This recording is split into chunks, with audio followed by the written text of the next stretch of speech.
right, Mr. Floyd, thanks for being willing to talk to us first. Tell me, I know it's been a short amount of time since the video has been out and you're talking to us. So first, have you seen the footage, or do you plan on watching this footage with Tyre Nichols? You know, it's gonna be very disturbing to just sit there and look at it after watching what went on with my brother for the years. Me having to go back and forth for the same thing. But I will watch it when I get a chance to. But I just want to just be transparent about everything. I don't. It's like I don't even have to have a video to make an analysis about that. It was devastating just looking at it. Tyre Nichols, he should still be alive today, just like so many others around the world, due to injustices of police enforcement. Um,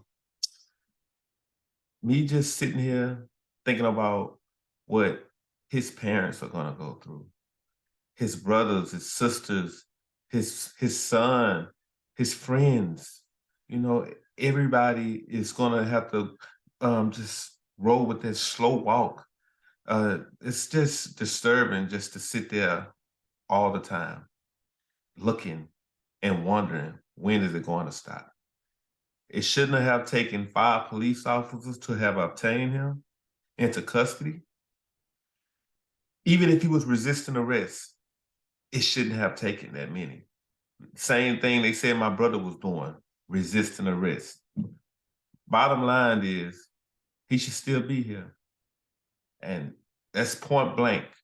And I just don't want to see his family mourning the same way I did, taking their long, slow walk, seeking and hoping that they just get somebody to help them get through this. Nobody wants to be a part of this fraternity. This is something that you can never get out of. This is something that would affect you for the rest of your life. And people are going to constantly ask you about it. It's just devastating to me. And Yeah, that was going to be my next question. Just knowing that you know exactly the feelings that they are currently feeling right now, and the fact that it never really goes away. It's just a void. Um, we also been paying attention to what Benjamin Crump has been saying about this, about how swift mhm. the justice has been in this particular case, pointing out the fact that these officers were black men instead of typically dealing with white officers. What's your take on These officers, the thing, and you brought that to my attention because I've been thinking about it a lot. I've been trying to figure out, like, will these officers receive the same convictions, the same sentencing, all the things that Chauvin and his crew received? Um, I don't think they deserve a slap on the wrist like they did for Chauvin. These same officers who murdered my brother is 5 Black officers who murdered this young man who should still be alive right now. We have to understand that these officers who killed this young man, you have to take a look back to other people. When you look at what happened to my brother, you can think about Botham Jean. You can think about Dante Wright. You can think about so many others who were killed the same way. And the fact that these police officers get a hand slap on the wrist, they don't get, they never get the time that they supposed to get. They don't get their pensions taken away. They don't get their retirements taken away. And then eventually they will go home, and then they will make an appeal before they even go home for some shortened sentencing that they received from the beginning. It's me personally, it's unfair to other individuals who, like me, who sit there and have to go through this. Um, my passion has been driving trucks, and I went from that passion of driving trucks to speaking and trying to make change every day, trying my best to make change and not hope. Not, it's like I'm hoping that we can, knowing that the fact that we have 5 police officers that are Black that murdered a young man, murdered him. This guy was still young and they murdered him. And it's like, I've been kind of, I don't know if you just may not see it, but today I just been thinking about my brother a lot. And my family, we've been talking a lot. It's not right. And I'm all over the place right now. I'm all over the place. You've been quoted, and you've even said it on your social media sometimes, that although things have been extremely painful, you're turning your pain into purpose. Talking about pushing the needle forward when it comes to not just justice for your brother, but changing the way that policing is in the country. Where's your family as far as pushing for change and pushing for legislation that could impact that? Where's everything now? Well, we at right now, it's stagnant. Every time you holler out for the George Floyd Policing Act to be passed, it never gets anywhere. It just sits on a desk collecting dust. And, to me, after seeing that horrific video of what happened with my brother, and all of a sudden, you're going to see another horrific video with Tyre Nichols when they make change. Enough is enough. It's time to make some kind of change. Legislation, all of this. You go into these places. Many times I have been in the White House speaking, and it hasn't gotten anywhere. But hopefully that people see this video, they will get out and they will say, hey, we need to do something.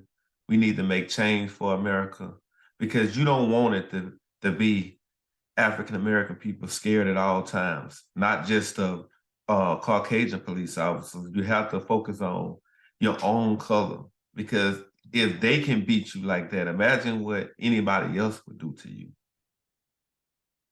Do you think that makes the current climate we're in, the situations that we deal with, even scarier for Black people, knowing that the officer can look just like them and they have to deal with the same thing?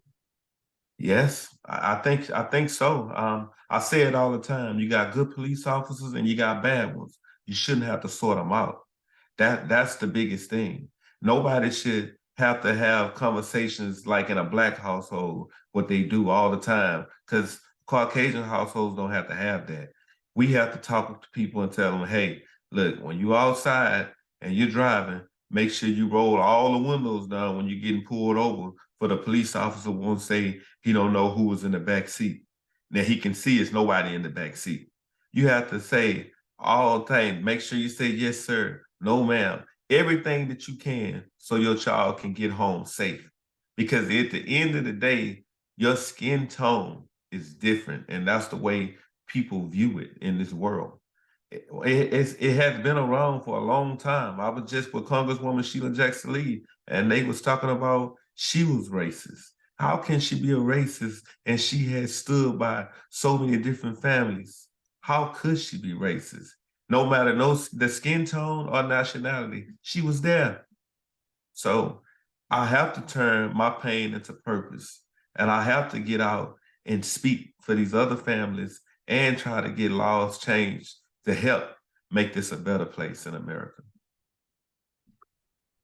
We heard from Tyre's own mother today. And even law enforcement in Memphis, even some here in Houston, asking for the people who are really angry about what's going on, asking for peaceful protest if they were to happen. What's your message to those who are at home watching this video, getting this information, and they want their voices heard? They want to get out to the street. They want to march. They want to protest. They want to do something, calling for justice. What's your message to the people in Houston? Mine, I'm always continue to say same thing, we're stronger in numbers. Don't let that flame die that we created with George. Keep it up, because if you don't stand for anything, you don't stand for nothing at all. I'm always agreeing with people protesting. I'm always agree with that. That's, to me, you have to make your name heard somewhere. You have to get out and speak, because if you don't speak, people will just run all over you, and then they'll put it right up under the carpet. Let me tell you something. Martin Luther King Day came. I went to the parade. I went to several churches. I did what I had to do to help others. The next day or the day after that, they had Chauvin's appeal. Point blank range is, you do things like that after days like Juneteenth or MLK where they think you're not looking. And that's the statement I'm trying to make now. I need people to get out and be proactive. I need people to get out and speak and speak up with what's going on in America. They have to, because we just got to get people involved. You got to get people to educate themselves. Just bring about awareness. It's a lot going on. Houston is the matriarch, and how can we fix a lot of things that we can't fix a lot of things that's what's going on here too? But right now, the spotlight is on Memphis, and we need to make sure that we can take care of that and make sure these police officers receive something more harsh if possible, because at the same time, everything that's going on with what happened to Chauvin them, it should have been a lot harsher than what it was too. So all I can say to you, America, they need to figure this out right now. They have to. America need to do better on both ends, period. Both ends. Anything, any other last words that you'd like to leave the public with before we end this interview? Yeah, I like to just give my sincerest condolences to Tyre Nichols. His family, I just want them to know that I know where they at right now. And you know, it's hard just speaking about it. I've been everywhere. Today, just it's a lot going on. Same thing with Jalen Randall. I want justice for Jalen Randall. I just feel like it's a point in time where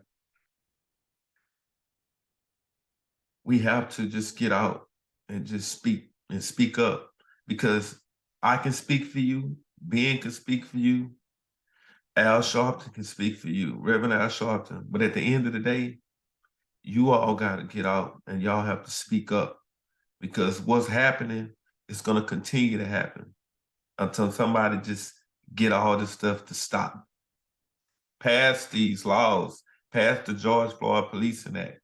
We need to make sure that these police officers will not be able to do this again in life. Make them think about what they got to go through. Make them think about their pensions. Make them think about their retirements.